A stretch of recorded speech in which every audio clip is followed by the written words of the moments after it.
The relatively recent arrival of economic growth. Let's begin with a brief overview of the spectacular patterns of economic growth around the world. In the last 2 centuries, commonly referred to as the period of modern economic growth. Later in the chapter we will discuss lower rates of economic growth and some key ingredients for economic progress. Rapid and sustained economic growth is a relatively recent experience for the human race. Before the last 2 centuries, although rulers, nobles, and conquerors could afford some extravagances, and although economies rose above the subsistence level, the average person's standard of living had not changed much for centuries. Progressive, powerful economic and institutional changes started to have a significant effect in the late 18th and early 19th centuries. According to the Dutch economic historian, Jan Luiten van Zanden, slavery-based societies, favorable demographics, global trading routes, and standardized trading institutions that spread with different empires set the stage for the Industrial Revolution to succeed. The Industrial Revolution refers to the widespread use of power-driven machinery and the economic and social changes that resulted in the first half of the 1800s. Ingenious machines, the steam engine, the power loom, and the steam locomotive performed tasks that otherwise would have taken vast numbers of workers to do. The Industrial Revolution began in Great Britain and soon spread to the United States, Germany, and other countries. The jobs for ordinary people working with these machines were often dirty and dangerous by modern standards. But the alternative jobs of that time in peasant agriculture and small village industry were often dirty and dangerous, too. The new jobs of the Industrial Revolution typically offered higher pay and a chance for social mobility. A self-reinforcing cycle began. New inventions and investments generated profits. The profits provided funds for new investment and inventions. And the investments and inventions provided opportunities for further profits.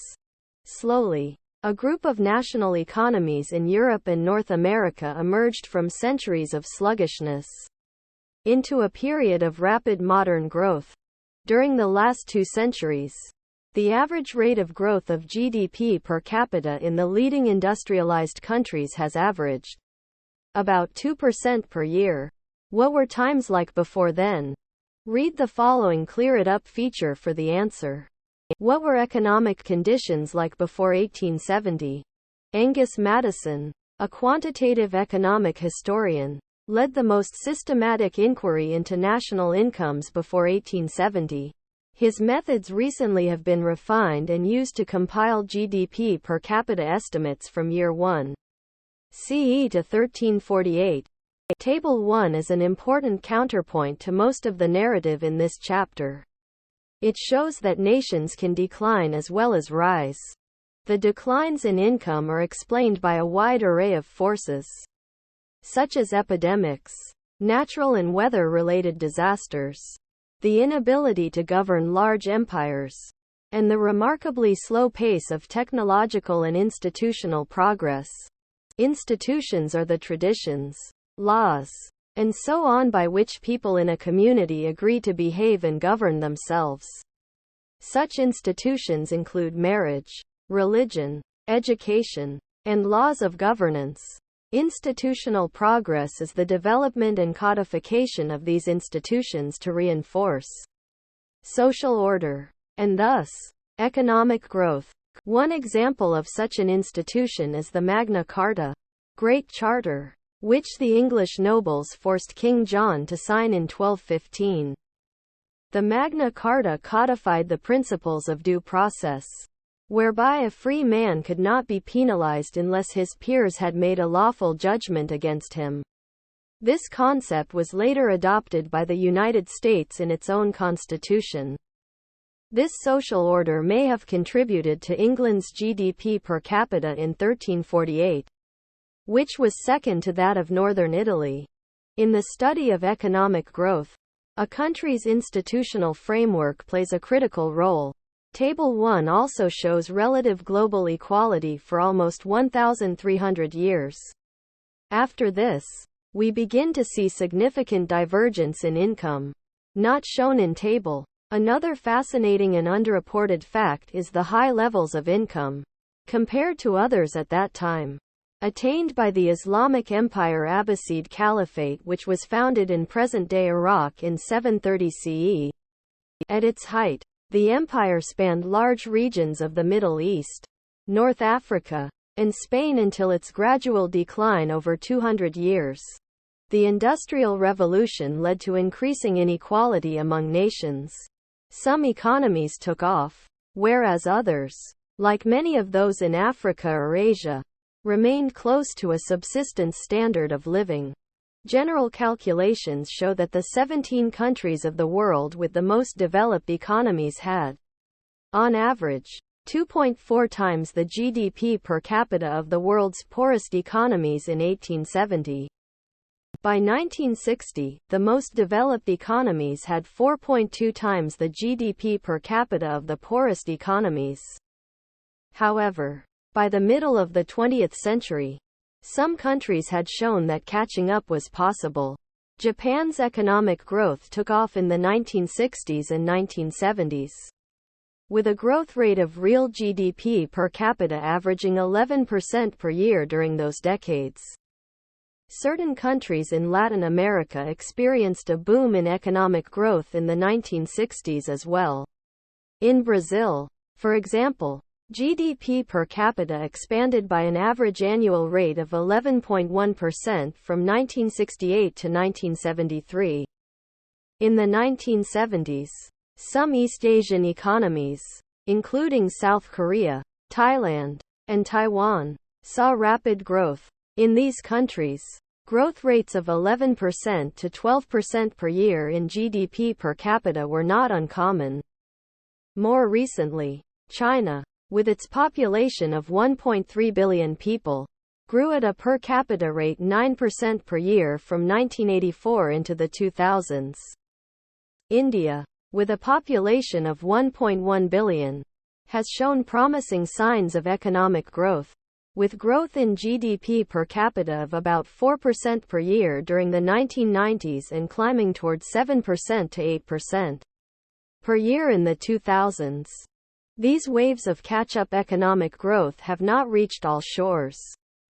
In certain African countries like Niger, Tanzania, and Sudan, for example, GDP per capita at the start of the 2000s was still less than $300. Not much higher than it was in the 19th century and for centuries before that. In the context of the overall situation of low-income people around the world, the good economic news from China, population 1.3 billion, and India, population 1.1 billion, is, nonetheless, astounding and heartening. Economic growth in the last 2 centuries has made a striking change in the human condition. Richard Easterlin, an economist at the University of Southern California, wrote in 2000, "By many measures, a revolution in the human condition is sweeping the world. Most people today are better fed, clothed, and housed than their predecessors 2 centuries ago.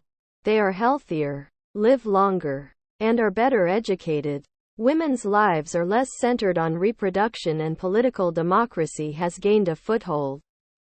Although Western Europe and its offshoots have been the leaders of this advance, most of the less developed nations have joined in during the 20th century, with the newly emerging nations of sub-Saharan Africa the latest to participate. Although the picture is not one of universal progress, it is the greatest advance in the human condition of the world's population ever achieved in such a brief span of time. Rule of law and economic growth. Economic growth depends on many factors. Key among those factors is adherence to the rule of law and protection of property rights and contractual rights by a country's government so that markets can work effectively and efficiently. Laws must be clear, public, fair, enforced, and equally applicable to all members of society. Property rights. As you might recall from are the rights of individuals and firms to own property and use it as they see fit. If you have $100, you have the right to use that money. Whether you spend it, lend it, or keep it in a jar, it is your property. The definition of property includes physical property as well as the right to your training and experience, especially since your training is what determines your livelihood. The use of this property includes the right to enter into contracts with other parties with your property. Individuals or firms must own the property to enter into a contract. Contractual rights, then, are based on property rights and they allow individuals to enter into agreements with others regarding the use of their property, providing recourse through the legal system in the event of non-compliance. One example is the employment agreement. A skilled surgeon operates on an ill person and expects to get paid. Failure to pay would constitute a theft of property by the patient, that property being the services provided by the surgeon. In a society with strong property rights and contractual rights, the terms of the patient-surgeon contract will be fulfilled, because the surgeon would have recourse through the court system to extract payment from that individual. Without a legal system that enforces contracts, people would not be likely to enter into contracts for current or future services because of the risk of non-payment. This would make it difficult to transact business and would slow economic growth. The World Bank considers a country's legal system effective if it upholds property rights and contractual rights.